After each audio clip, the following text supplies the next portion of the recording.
El saludo cordial para ustedes, señoras y señores. Un feliz momento por nuestra tele internacional. Llegamos a un capítulo más de nuestro programa Entrevistas con Hernán.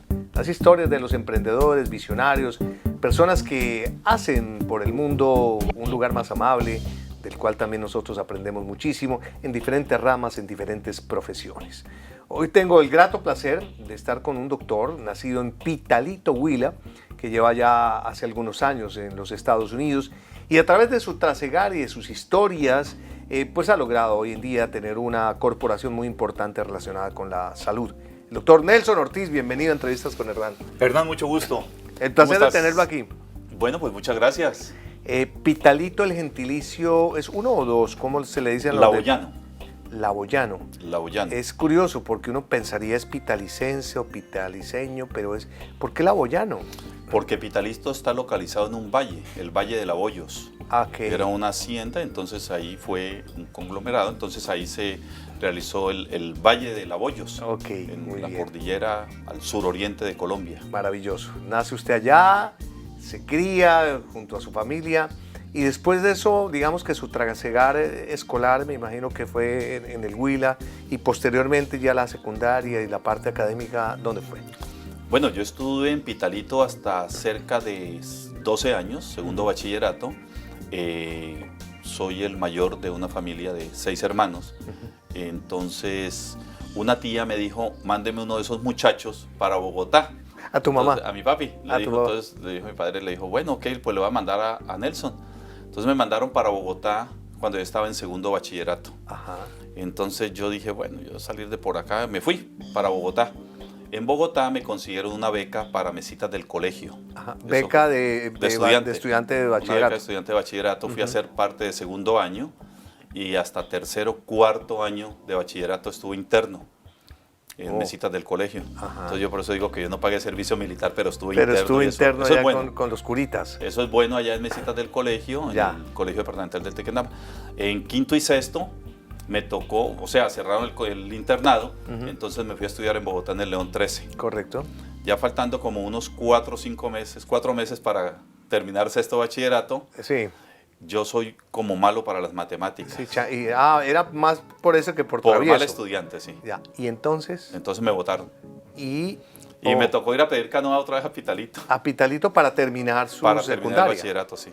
Y lo hace. Entonces ahí, pues sí, me recibieron en el colegio, donde había empezado también. Entonces el doctor, un amigo de nosotros, Humberto Muñoz, me aceptó y ahí me gradué en Pitalito. Excelente. La parte ya universitaria, ¿llega a dónde? Yo me presenté en Bogotá en esa época, año 1978, 80, era muy difícil entrar a medicina, siempre me gustó la medicina. Y en Colombia había muy poquitas universidades donde uno podía, yo tenía un buen puntaje de INFEX, bueno. Pero lamentablemente no pasé el segundo examen en la nacional. Entonces la opción era que me dejaban a medicina. Uno se presentaba a una carrera y tenía una opción segunda carrera. Ya. Entonces puse veterinaria y me dice, ve, lo aceptaron para veterinaria. Y yo le dije, no, a mí no me gusta esa vaina.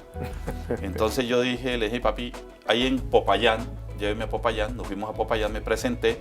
Éramos muchos alumnos y eso era muy poquito el cupo. Sí. Entonces un amigo me dijo, Nelson, está Argentina, Brasil y Ecuador. Yo tenía un tío que se había graduado en Argentina, en Buenos Aires, y le dije, papi, yo me voy para el Ecuador, empecemos por lo más cerquita. Entonces dijo, ahí hay que hacer examen, hay que presentarse, nos presentamos como unos 200 y pico de estudiantes, no recibían sino 20 personas. ¿Y clasificó? Yo ocupé el puesto número 23. ¿Y entonces? Entonces me dijo una secretaria, no se desanime, que hay veces no se matricula todo porque tiene que cumplir unos requisitos. Yo le dije, entonces, ¿qué hago? Dice, tiene que quedarse un mes esperando. Entre los requisitos había que tener $1000, que era lo que costaba para sacar la visa de estudiante en esa época. ¿En Ecuador? En Ecuador, en Guayaquil. Entonces logré el puesto, no se presentaron algunos y logré pasar en el puesto.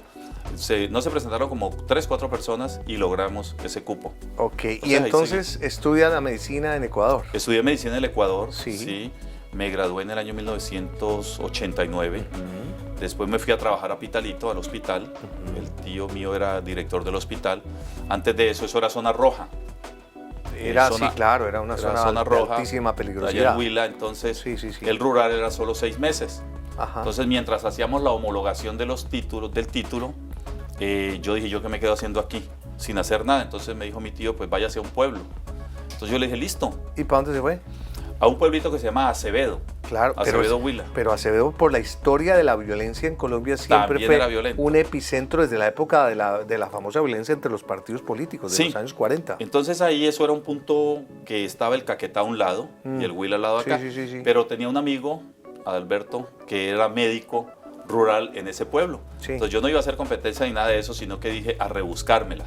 Entonces él me dice, mientras que le hacen la homologación del título, Sí.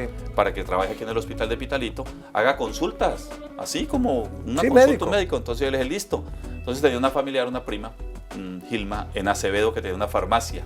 Entonces yo llegaba y me iba a las 4 de la mañana una chiva, un bus. Sí, un bus de esos escaleras, sí. Entonces me iba con otro amigo que vendía ropa, pajarilla, y otro amigo que también vendía pedazos de recortes de trapos. Sí. Entonces cada uno me iba con un maletín, un estetoscopio y el tensiómetro, nada más. Iba a la farmacia y a las 5 de la mañana empezaba la consulta, 5 o 6 de la mañana. Sí. Entonces Gilma me tenía los pacienticos ya listos, yo los atendía, les recetaba pues así empezando a hacer medicina Lo social. básico. Ujú. Y yo después por la tarde me venía con pollos, con plátanos, huevos, gallinas, de todo. Entonces traía O sea, competencia para el cura del pueblo. Sí, que en nos vez de daban que... la gente muy agradecida, Claro. me iba bien. Ya después de unos meses me homologaron el título y me fui a trabajar a Pitalito. Capitalito. Esa es una buena historia porque cuando empezaron a hacer, yo estaba pequeño, entonces yo dije, yo tengo que ser médico, yo tengo que ser médico.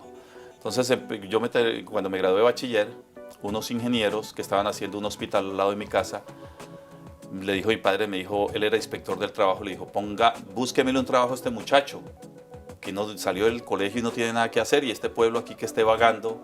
Claro. Entonces le dijeron, pues lo único que tengo es de celador. Yo le dije, me le mido. De celador, entonces yo veía que estaban haciendo un colegio, un hospital, y habían amigos míos que se habían graduado también en el bachillerato y ellos nos estaban pegando ladrillos, haciendo el hospital. Sí. Entonces yo dije, bueno, yo me compro unos patines y agarro por estos pasillos con los amigos, y tenía que ir a recoger unas escopetas, 5:30 de la mañana, a recibirle el turno al celador. Sí. Y por la tarde entregarlas. Entonces yo le decía al celador, déjeme dormir un poquito más, yo le doy alguito y me deja. Entonces él me esperaba hasta las 6:30, 7, yo iba y recogía eso, guardaba esas escopetas y yo, no, entregar la llave de la herramienta a algunas personas y nada más. Y entonces mezclaba su trabajo de celaduría con su instinto médico. Sí, y entonces yo le decía al amigo, algún día tendré que trabajar en este hospital. Era el hospital nuevo. Y así fue. Y así fue. Wow. Así Es fue. el doctor Nelson Ortiz, colombiano, que hoy en día está en los Estados Unidos, de una empresa llamada Vitamérica, y que nos va a contar más adelante, sobre todo porque ese proceso de dar el salto, el charco, venirse a los Estados Unidos, a montar su propia compañía, con el esfuerzo que en esa época, porque hablamos de los 90 aproximadamente, no era fácil para los colombianos empezar a trasegar en la Unión Americana. Ya volvemos a Entrevistas con Hernán.